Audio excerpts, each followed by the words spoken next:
The following program is part of a college course. These telecourses allow you to earn college credits at home. For more information, contact a college or university near you.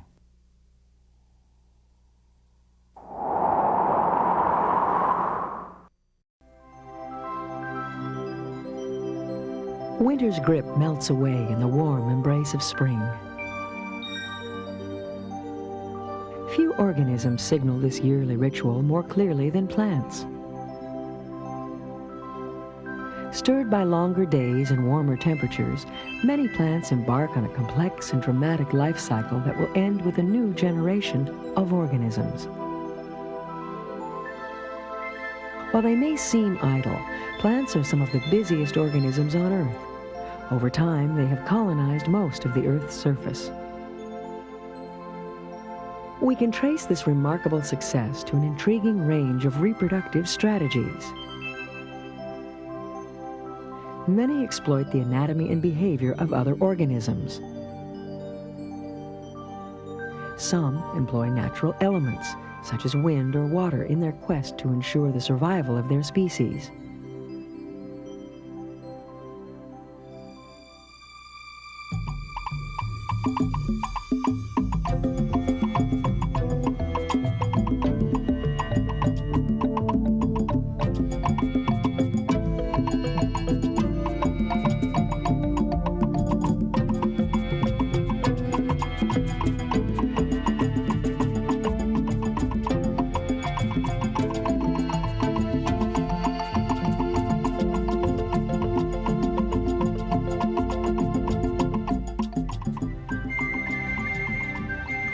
Spring arrives in a blaze of color, but these blossoms offer much more than fragrant decoration.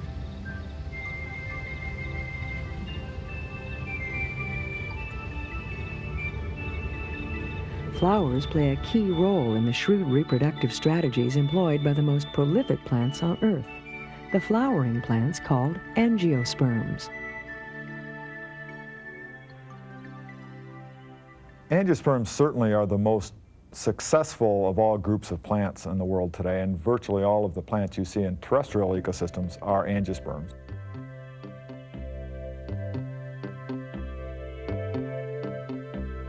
The unparalleled success of angiosperms depends on their ability to bloom. Flowers are the plant's site for sexual reproduction. Flowers are actually modified leaves which grow from shoots stimulated by hormones. The leaf-like sepals are located outside the flower's petals. Bright and fragrant, petals often form showy patterns to attract animal pollinators. Many flowers grow both male and female parts. In the male structures, a thin stalk called a filament supports an anther, which produces and stores the male gametes we find in pollen. The female reproductive parts consist of the stigma, a landing pad for pollen, the style, a tube-like connection of the stigma, and the ovary, which houses the egg-producing chambers known as ovules.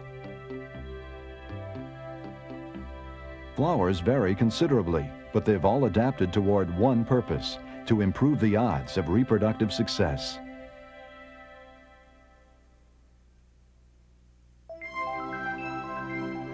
The ancestors of flowering plants had their beginning in water, and some primitive plants still rely on swimming sperm to reproduce. But survival on land required a new strategy.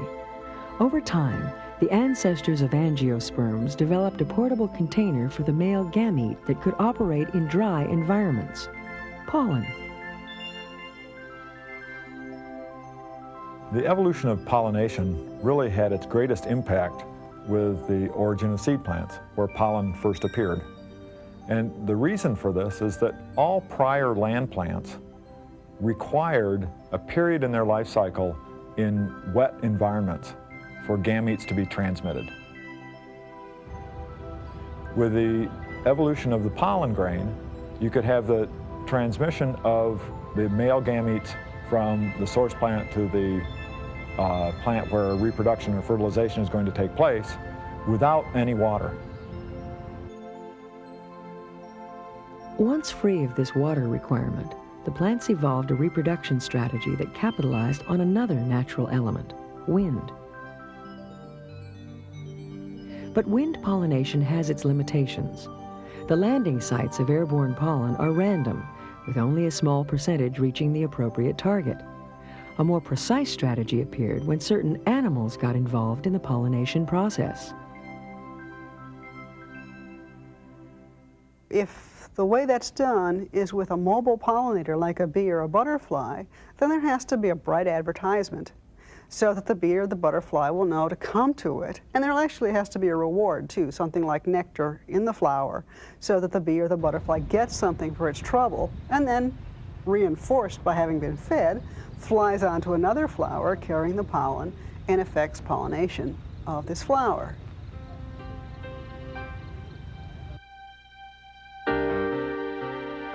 Before pollination can occur, the flower must first produce mature pollen grains in the anther.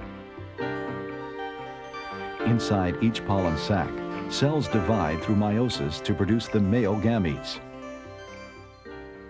These cells then develop into thick-walled pollen grains.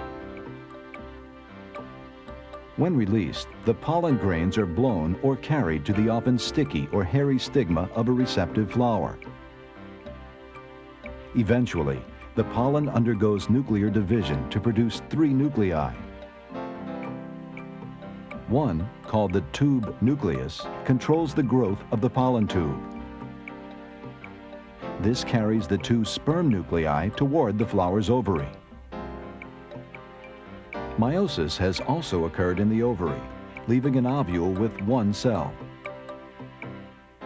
This cell, in turn, goes through a series of divisions to form a multi-celled sac, which includes an egg cell, the female gamete, and a polar cell with 2 nuclei.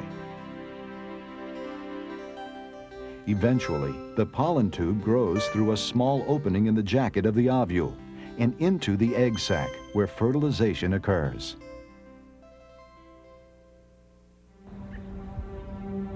In nature, pollination often depends on the availability of wild insects. However, in the business of agriculture, it can't be left to chance. As our dependence on food crops grows, we rely more on professional pollinators like beekeeper Alan Mikulich. I actually had a fear of bees when I first started out. I didn't like to get stung. If a bee flew in the room or the area I was at, I'd probably first one out the door. But in time, learning how to work with them properly and the techniques of working with them, I've developed, I'm not afraid of them. The crops that I pollinate are apples, avocados, some melons, cantaloupes and watermelons. And then in the summer, we pollinate alfalfa seed for seed production. And you start thinking about it, well, if we didn't have the bees to pollinate the alfalfa for the seeds, we wouldn't have the plants that we could feed the cows for milk or cheese or for beef production. So it gets to be pretty involved. The relationship between bees and plants is subtle but effective. The bees benefit the flower in their natural hunt for food. The pollen that the bees collect is a real sticky, moist pollen. And if the plant was to release it, it wouldn't go anywhere. So the bees have to transfer it from the flower to flower form.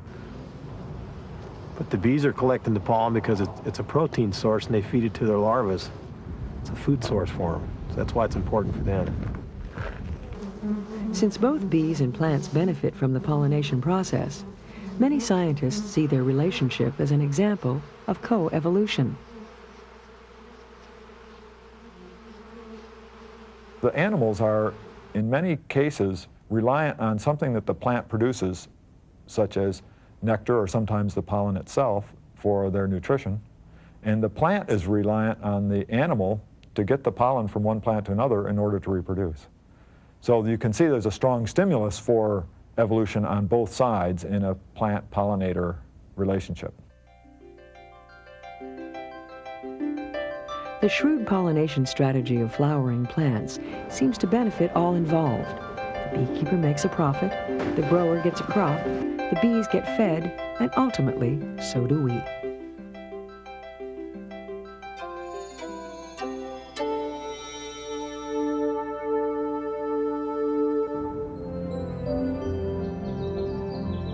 To survive, flowering plants have overcome a key limitation. Unable to move, they've evolved a variety of clever techniques to propagate and relocate each new generation. Yet plants have not devised a way to deal with their most serious threat: humans. In 1927, an avid gardener, Susanna Bixby Bryant, decided to do something about it. To protect vanishing plant life, she founded the Rancho Santa Ana Botanical Gardens. Would this be a good flower for a butterfly to land on? California flora is incredibly diverse, and given that we have some 35 million people in the state, many of these plant species are on the brink of extinction because of subdivisions, farming activities, ranching activities, etc.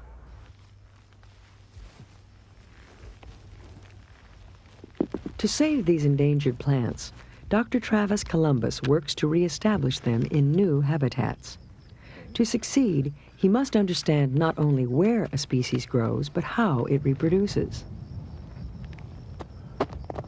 Deciphering any plant strategy begins with understanding the basic unit of reproduction, the seed. At the gardens, researchers store these tiny reproductive packages by the thousands in a seed bank. Seed banks are important to keep seeds of species that are either on the brink of extinction or perhaps cultivars of crops that are not now cultivated, but which may become important later. A seed is a unit of reproduction for plants. Not all plants, but the group we call the seed plants. And a seed is composed of a seed coat, an embryo, which is the small plant inside, and a food source called endosperm. A seed can also be thought of as a baby plant with a sack lunch and a jacket. Most seeds get their start in a process called double fertilization. First, the pollen tube created during pollination delivers the two sperm nuclei to the ovary. One nucleus fertilizes the egg cell, which forms the embryo of the plant itself. The second nucleus fertilizes the large polar cell to form endosperm, an important source of food for the future seedling. Eventually, the ovule separates from the ovary and develops a hard coat, leaving what we call a seed. This is a portion of a Capsella burza pastoris fruit known as shepherd's purse, and these are developing seeds at various stages. I'm going to magnify on this particular seed. This is a longitudinal section through the seed. The outermost portion is the seed coat, and this is the embryo. This is a dicotyledon. It has two cotyledons, as you can see here. This is the root axis, and the shoot axis is not plainly visible yet, but it's between these two cotyledons.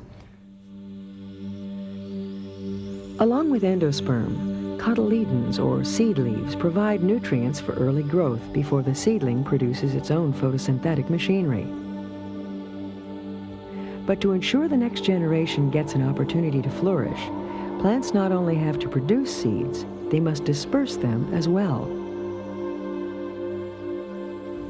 I think seed dispersal is a very important aspect of the lives of all plants, because one of the things that's the most interesting about plants compared to us animals is they don't walk, they don't move. So wherever they are, it's really important to them to disperse the seeds. Seed dispersal is one of the very few ways that plants can move around at all. Seed dispersal also promotes genetic diversity as offspring travel from the parent plant and pollinate with other individuals. Some plants rely on the wind to move their seeds. Aerodynamic structures carry seeds to different locations. Plants with heavier seeds promote transportation through the tasty packaging we know as fruit. Many of the things that we think of as fruits when we go to the supermarket are fruits that are sweet and tasty and good to eat. And those sorts of fruits have evolved, in fact, to be eaten by animals so that the seeds will be dispersed after having been eaten and transported away by the animal. The seeds usually being resistant to digestion, whereas the fleshy part of the fruit provides nutrition for the animal. Some seeds can hitch a ride on a helpful animal by hooking onto its fur. Still, others rely on sticky substances which cling to feet or feathers for a long-range lift. Regardless of the method, relocated seeds must sprout and grow into adult plants. The lag time between seed dispersal and sprouting, a period called dormancy, can be long or short. The lifespan of a seed varies depending on the species, maybe as short as a few hours in some orchids to thousands of years. The lotus, a common name for a water lily, is known to remain viable for thousands of years. Before a seed can sprout or germinate, it must be triggered by specific environmental cues, such as moisture or heat. For researchers, isolating a plant's germination cues is a crucial piece of the reproduction puzzle. To reestablish an endangered species of grass, researchers at the Botanical Garden spent a year soaking seeds in water, hoping to produce seedlings. Only when they introduced a fungus found in the plant's native habitat were they rewarded with new shoots of this near-extinct plant.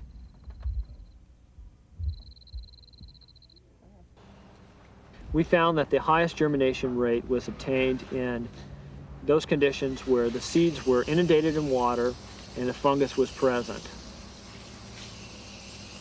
Other plants have different germination cues. An interesting one is fire. And fire can go through a community such as chaparral, which is adapted to fire. And the heat and or the smoke produced from this will send a signal to that seed that it's time to germinate. If these seeds were to germinate prior to the fire, they would be in the understory of this thick canopy of shrubs, and there would not be sufficient light for them to grow and to reproduce. Nature works in mysterious ways, perhaps nowhere more mysterious than in the reproductive strategies of plants. Scientists have much to learn before they can ensure the survival of the species threatened by extinction. Reestablishing a rare species in nature requires a lot more knowledge than simply sowing the seeds into any habitat that one happens upon. These species are intricately interwoven into the ecosystem. Understanding of these interactions is key to the successful reestablishment of a species. Many plant species increase their odds of reproductive success by forming seeds, which put development on hold until environmental conditions are favorable.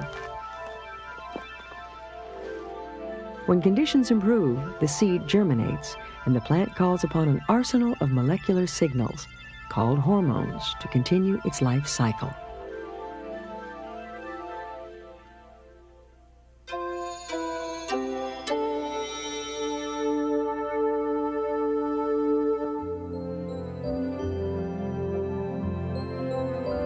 We all recognize the outer signs of plant development, but few stop to consider the internal cues that direct this growth.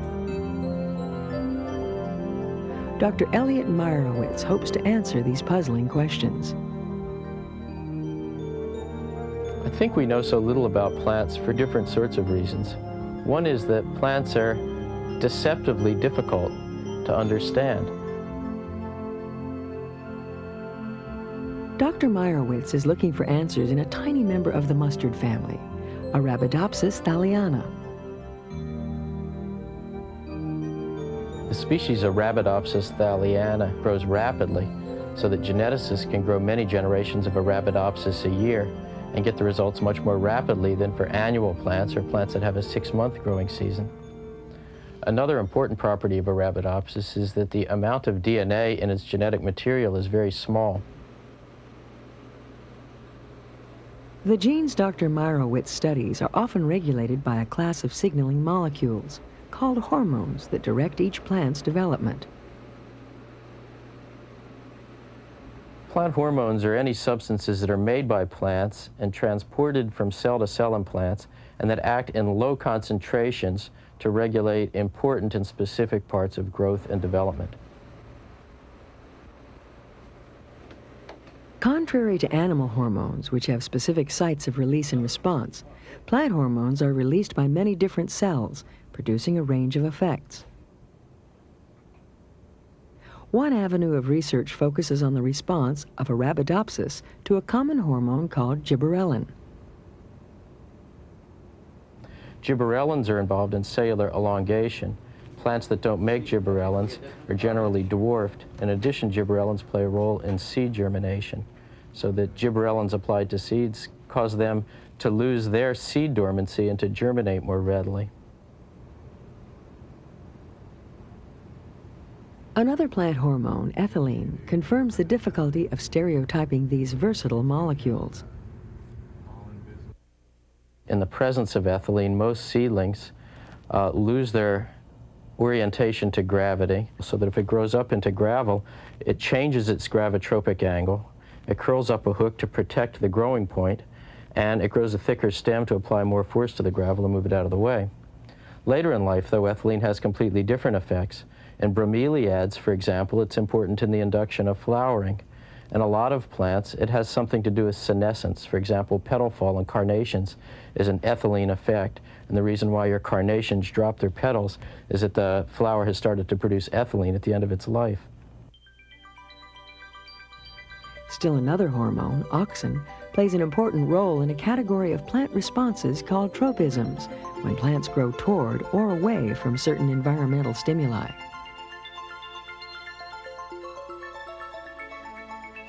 Let me give examples of two tropisms. One is phototropism, where a shoot grows towards a source of light, and another is gravitropism, by which roots grow towards the center of the earth and shoots grow away from it. The way shoots respond to either gravity or light is by bending. The cells on the side away from light or towards the center of the earth expand, and that causes the stem to bend. And this expansion requires auxin and seems to result from the transportation of auxin from one side of the stem over to the other.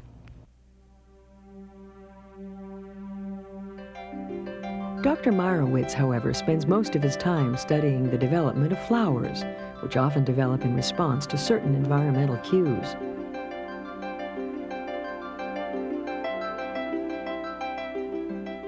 Day length and temperature play important roles in flowering. In many plants, the plant has to go through a cold period before it will flower. And in this way, plants make sure that they flower after the winter and not during it or before it.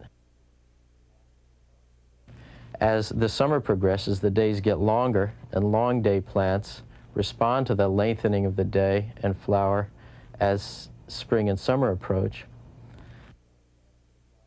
There are other plants that flower in the fall, like chrysanthemums, and they're responding to the decreasing length of the days, or more specifically, to the increasing length of the nights.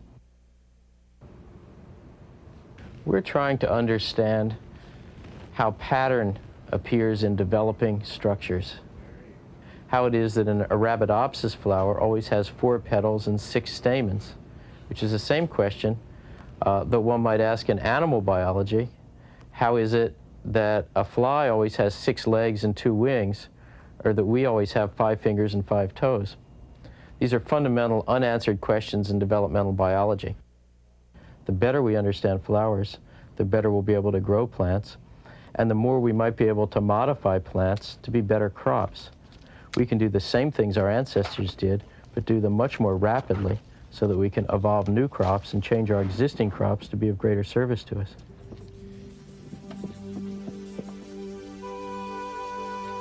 Plants have evolved a wide range of unique reproductive strategies, including many that blossom in petals of blazing color. While flowers come in many forms, they all work toward the same goal, to unite pollen and egg in the production of a seed. In gentle breezes or raging torrents, these seeds move to fertile ground.